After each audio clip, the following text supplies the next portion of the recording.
Today I want to talk about how I figure out my video ideas, and there's a lot of different factors to consider. And although I do make Call of Duty content, this will probably apply to all kinds of various content. It really just comes down to a few different things, and then you kind of work from there. I think when you're a new creator, like I was 7 years ago, 8 years ago, I didn't know what the heck I was doing. I kind of just went with the flow. And you learn things along the way. And that's the thing, you really want to be somebody who's kind of a student if you're actually looking to make content long term, because trends change, different things become more popular or less popular, and there's certain metas to content creation, whether it's certain styles of content with titles, thumbnails, descriptions, whatever it is, and on top of whatever the content it is you're making. I think when a lot of creators start, you got to kind of figure out how narrow or diverse you want your content to be. I think most people kind of take the easy way out, and that's what restricts them from growing. Very much so. People are scared to explore different things.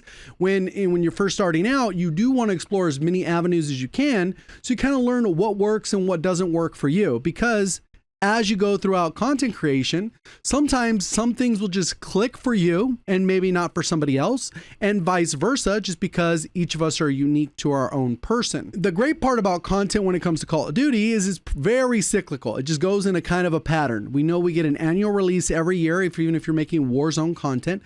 We know that there'll be an influx of new players every single year with a new Call of Duty. Even if it's a bad Call of Duty, there's still an influx of those players that maybe haven't played in 5 years, 10 years, or have never played Call of Duty, so that kind of helps.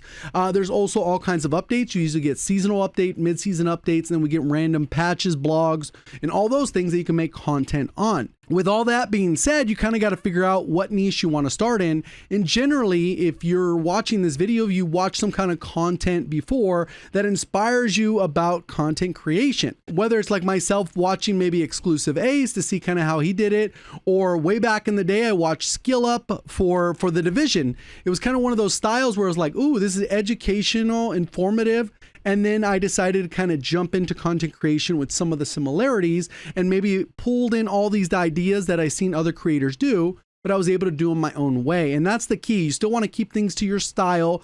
And at the end of the day, once you start making content in a specific niche, now those people that maybe you were emulating, and now they become your competition in a way, even if it's not direct competition. The algorithm, when they're showing videos, the people have to choose between watching your video and your competitor. And with YouTube having an influx in more and more viewers, you're having to fight for those eyeballs, and in a competitive way, whoever makes the better thumbnail, title, and content will inevitably get pushed out in front. But regardless of that, you still got to identify your strengths and weaknesses as a creator.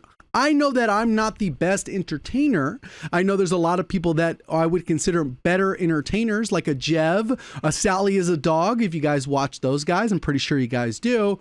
Because my analytics say you do, but they are very entertaining, but maybe not nearly as good as when it comes to making educational content or informative content. You might go to someone like an E. coli Espresso, who's immortal, or even myself, to go ahead and kind of deliver that type of content, and you like those specific people for one type of thing or another, and that's okay. Once you identify kind of what your strengths and weaknesses are, some people can be very good at everything, but then you're kind of making your niche too wide. You kind of gotta hone in on your core audience, which is going to like one particular type of content. Not that I couldn't make entertaining content in terms of built specifically for entertainment. It just wouldn't necessarily be in my wheelhouse unless I invested a lot of time into focusing on those types of things.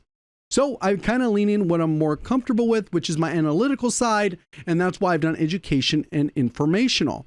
There's also different types of video types depending on if you want to post daily, weekly, monthly, or however often you want to post content.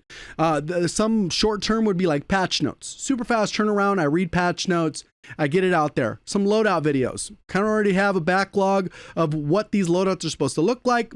Get kind of a quick update, can adjust it, and can get a video out very quickly. Reacting and spectating videos. Those are super quick turnarounds. I can react, edit, and throw the video out there. Even something like this type of video, super easy. I could write down a few bullet points and then kind of just talk about my overall thought process off the cuff, which is how I do most of my videos. I know some people prefer to have a full-on script. I've only ever done one video with the full-on script, And it was pretty obvious I was using a full-on script because of how kind of monotone I was. It didn't have the natural inflections I have when I talk normally. Maybe there's some tips, tricks, guides, or how-tos. Those can be a little bit more in the medium section where they might take you a little bit longer to put together. You might need the specific clips. You got to kind of figure out the commentary that kind of seamlessly ties in the top 10 ways to improve or whatever the heck the case is. And you get those bullet points and you include them in a video and you get some B-roll to kind of match those examples. And that takes a little bit longer. And then there's these other long-term projects where something like Hunter TV will do, where he gets these endless amount of clips, kind of chooses the best ones, puts them all together and kind of tells a story. It could be the evolution of like Nuketown, which is very popular. Back in the day, I had it on my channel, but it's been popular multiple times from different people making that video. History of, I did the evolution of the rifles, LMGs or whatever in Call of Duty. And we went through each of the titles and used them getting the kills with each of the guns. And we told that story and those videos did very good back in the day for my channel. But they took a long time because you imagine when you got to jump on 15 different Call of Duties or 10 different Call of Duties for the specific genre. It's not the easiest task, but the end product ends up being pretty good. So you kind of want to diversify and mix in different things. Obviously, when the game is slower and maybe there's not as many updates, then you can dive in and do a little bit of the longer term projects because it's not like you're missing out on the short term video that you need to throw out, which will be a patch note video or loadout video and those types of things. And timing's pretty important. There's some times where you might try a specific idea, it doesn't do well, and then it picks up later on. And sometimes, maybe timing is how fast you can get the product out there in terms of a video. If patch notes just dropped, if you can get the video out in a half an hour versus somebody in 3 hours or 6 hours, or even the next day, you're going to have a slight advantage because the algorithm has to serve up a video. If people are searching for it, then they're going to find your video instead of the other video that hasn't been posted yet. And you can accrue some of those views to kind of gain some following around that. But you got to keep in mind that sometimes certain ideas you have to commit to. I know when I originally started doing patch note videos, they would do terrible in terms of viewership compared to my other videos. And that's because when people subscribe to your channel, they get used to one type of content. That's why you see a lot of times when you look at someone's channel, every video for months is just loadout videos. The best HRM, the best PP Bison, the best Mini Bach, the best whatever, Bullfrog, all those guns that we know aren't particularly good. They'll throw up videos every single day. That's what they think about. Just throw that video up. And if they do anything outside of that wheelhouse, automatically the viewers that have subscribed for a loadout video won't click on that and it negatively impacts that. And that's why it's hard as a creator to diversify once kind of people get pigeonholed to their individual content. So I thought about this early on and that's why I've done a variety of content. Sometimes it changes and I niche more into one area that's doing better than another because again, Call of Duty is cyclical. So I've combined that. So if you want to go ahead and commit to a specific series, that's the only way it's going to inevitably do well.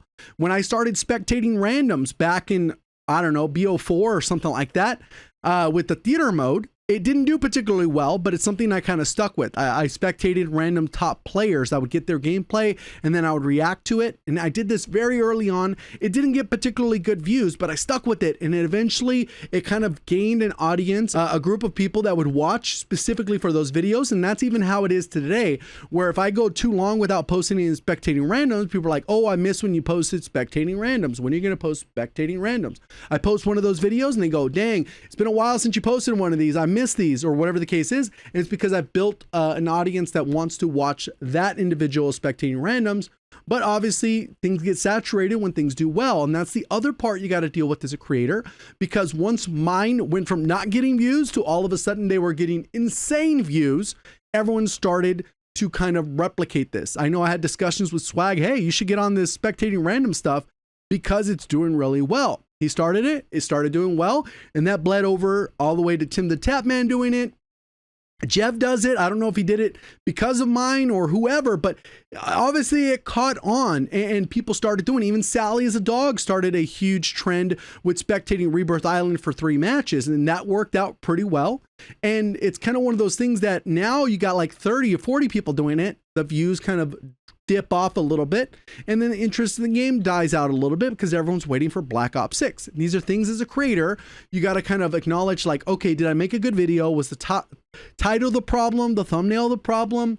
And what was the retention like? How long did people watch part of the video? Did they click away immediately, or did they feel like it was clickbait? And there's all those variables you got to go through. On top of that, there's certain videos that you might put out that you know are guaranteed to get views. Like a best settings video tends to get a lot of views. You don't usually gain a ton of subs from it, depending on where you're at. Sometimes you can, sometimes you can't. But normally a best settings video every season, you could do it. I don't. I usually do one right when the game comes out, and then I leave my settings the same all year. But there are creators that will go out and they know that those are guaranteed money makers in terms of revenue for views. So they throw the video out there and it sticks every season and they get some good views from it. Not always going to translate to their other content, but it's one of those things that you can mix it up a little bit. So that's kind of my general thought process. I know everyone's a little bit different when it comes to content creation. I think if you're built to be an entertainer, those are the types of videos you're kind of figure out how you want to do. But you got to figure out how you could diversify within that niche. Instead of just doing loadout videos, which is algorithmically good because of the search engine optimization. People are searching for the best STG loadout. You got to find ways for them to interact with your content. If really, most of these loadout videos are essentially entertainment videos. They're built for entertainment. They're done in 2-box lobbies, which the majority of people, the silent majority, don't even know they're 2-box, so they just watch for pure enjoyment. You got to kind of gravitate towards that and transition your audience. But people, again, get stuck because the second they change anything, then the views suffer, and that's where it goes back to committing to that specific idea. The same way I did patch notes didn't give views, now they do. Generally, when the game is popping, spectating randoms did nothing for the longest, and then all of a sudden they were doing well for a long period of time until they got a little bit saturated.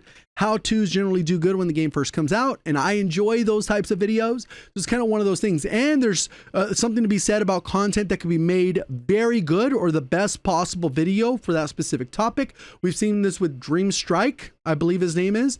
He's made some videos well after the game has come out, a movement guide, an accuracy guide, and those went insane, got insane views, but they take a lot of time to make. So in the time that he put out all this content that it got a lot of views, somebody else made 20 videos and they got more views than that one video. So it's kind of like there's trade-offs too, in how comfortable you are or what your stamp of approval is for your own content.